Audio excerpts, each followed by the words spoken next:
Video बना रहे बोल दीजिए बना ए नूर भाई छोड़ दीजिए बैठो ना बैठो। ऐसा होना चाहिए ना रे भाई। समझ तो लग रही है तो व्हाट साइड हैं?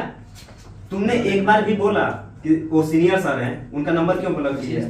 तुमको ये पता चल गया कि मैंने आपको नहीं कहता रहा था सर। भाई बोले कि घर को बुलाएंगे, तुमको पता है हम लोग कौन है? इधर इधर इधर चल है ना है पहले इधर है ना इधर आओ ना रे। गलती हो गया छोड़ दीजिए कुछ बात नहीं। ये बोलिए शुरू में तो स्वीकार कर लिया राम को होगा। मानती अभी नौवा आता रे सर आप लोग दिन तो नेटवर्क 1 मिनट छोड़कर नहीं जाते। कोई भी भाई को भी सारा बोला दिन है, भर रूम में रहता है वहीं जो तब महीना में 15 को 18 20 में भाई को भी बोला है, इन लोग चलते गेस्ट को या तो इसमें ये जो कंपनी है डीवीआर, ये डायरेक्ट सेलिंग के बिजनेस में है और काफ़ी टाइम से, आई थिंक 3-4 साल से कंपनी काम कर रही है और इसके ऑल ओवर इंडिया इसके कई सारे स्टेट्स में ब्रांचेस हैं।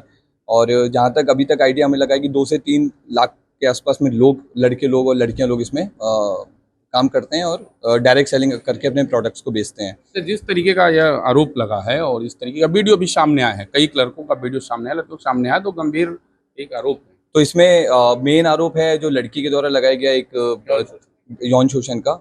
उसकी हम लोग जांच किए हैं, तो उसमें अभी तक यौन शोषण जैसा हम लोगों को कुछ मिला नहीं है। ये जो लड़की है, ये जिसने एफआईआर किया है या फिर जो आरोप लगा रही है, उस जिस लड़के पे आरोप लगा रही है उसके साथ में 2 साल से रिलेशन में थी। उसके हम लोग के पास में एविडेंसेस वगैरह भी मिले हैं और दोनों शादी करना चाहते थे। दोनों के बीच में कुछ, दोनों सेम कंपनी में, जो डीवीआर नाम की कंपनी है, दोनों सेम कंपनी के अलग अलग ब्रांचेस में काम करते थे।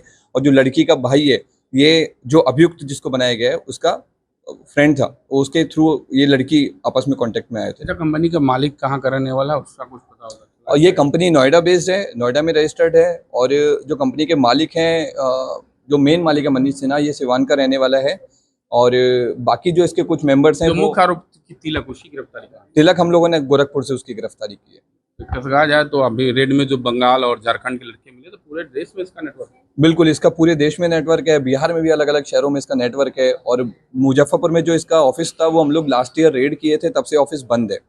नहीं, आज भी कल भी रेड हुई थी, तो वहां पर तो लड़के हाँ, मिले थे, लड़के मिले थे, लेकिन ऑफिस फंक्शनल नहीं है कहीं इसका। न कहीं से वो तो बंद ऑफिस पे चल रहा था। डेफिनेटली, मतलब यहाँ पे एक हॉस्टल टाइप से इन्होंने बनाया हुआ था, जहाँ पे लोग कुछ लड़के लड़कियों को रखते थे। ट्रेनिंग वगैरह देते थे, फ्रॉड कॉल की ट्रेनिंग देते थे, डायरी में था वगैरह। हाँ, वो मतलब लास्ट ईयर वो लोग कॉल सेंटर लास्ट ईयर तक था, लेकिन लास्ट ईयर जब रेड हुआ था तो कॉल सेंटर बंद हो गया, लेकिन हॉस्टल यहाँ पे चलता था, जहाँ पे लड़के लड़के लोग रहते थे। मनीष सिन्हा की गिरफ्तारी के लिए छापेमारी की जा रही है। उसकी हम लोगों ने लगातार, हम लोग छापेमारी के लिए प्रयास करेंगे, नहीं होगा तो फिर हम लोग जो दूसरे स्टेट की भी पुलिस से संपर्क की जा रही है क्या? जितने भी अलग अलग जो ब्रांचेज हैं, अगर वो किसी दूसरे स्टेट में, तो हम लोग उनसे भी सूचना देंगे कि इस तरह से ये मैटर सामने पीड़ितों की संख्या तो बढ़ सकती है।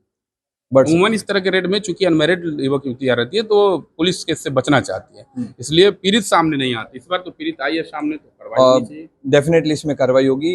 लास्ट ईयर भी सदर में भी इसी तरह का एक एफआईआर हुआ था, उसमें लड़की सामने आई थी, तो हम लोगों ने वहाँ के जो मेन एक्यूज थे सबको हमने जेल भेजा था। तो अगर कोई और भी लड़कियां अगर सामने आती हैं, अगर वो कुछ उनका अगर कुछ ग्रीवांसेस रहता है, तो हम लोग उनको भी डेफिनेटली रिट्रेस करेंगे। एसआईटी बनाया गया है। बिल्कुल, एसआईटी हम लोगों ने करवाया। एसआईटी की नेतृत्व कर रही है SP2 विनीता सिन्हा, उनसे भी जानते हैं। गोरखपुर से गिरफ्तारी तो होगा, यहाँ पे इसको लीड कर रही है, लगातार रेड वगैरह कर रही है, क्या अपडेट? देखिए, जैसे अभी सिटी एसपी सर ने बताया कि डीवीआर यूनिक कंपनी है जिसमें डायरेक्ट सेलिंग का प्रोडक्ट ये लोग करते थे, बेचते थे। और इसी मामले में ये मैटर संज्ञान में आया कि 2022 में ये जो महिला अभी कोर्ट कंप्लेन की है, जिसके बेसिस पे एफआईआर हुआ है, तो उनका ये कहना है कि 2022 और 23 के वर्ष में वो उस कंपनी से जुड़ी हुई थी, जिसमें इन्हें भी टारगेट दिया जाता था और इन्होंने 50-60 लोगों को इस कंपनी में जोड़ा है।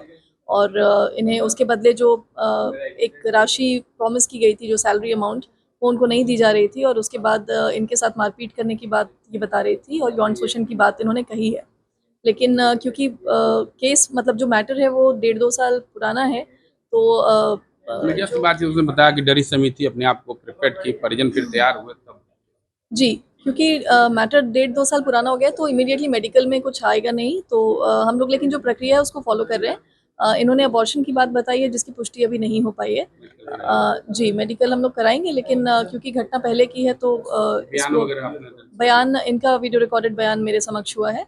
और बाकी चीज़ें भी जो इन्होंने बताई है, वो बहुत सारी फैक्ट्स ऐसे उभर के आए हैं, जिसपे अग्रतर अनुसंधान के बाद ही हम लोग बता पाएंगे कि उसमें कितनी सच्चाई है।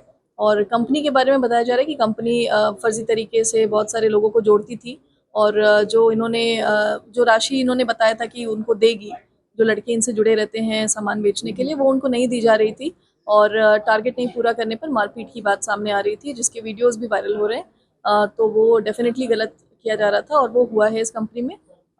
कल रात को हमने रेड किया है और गोरखपुर से जो अभियुक्त पकड़ा के आए हैं आज सुबह, उनसे भी जो इंटरोगेशन हुआ है उसमें भी उन्होंने बताया है कि इन्होंने मारपीट किया है लड़के लड़की दोनों के साथ।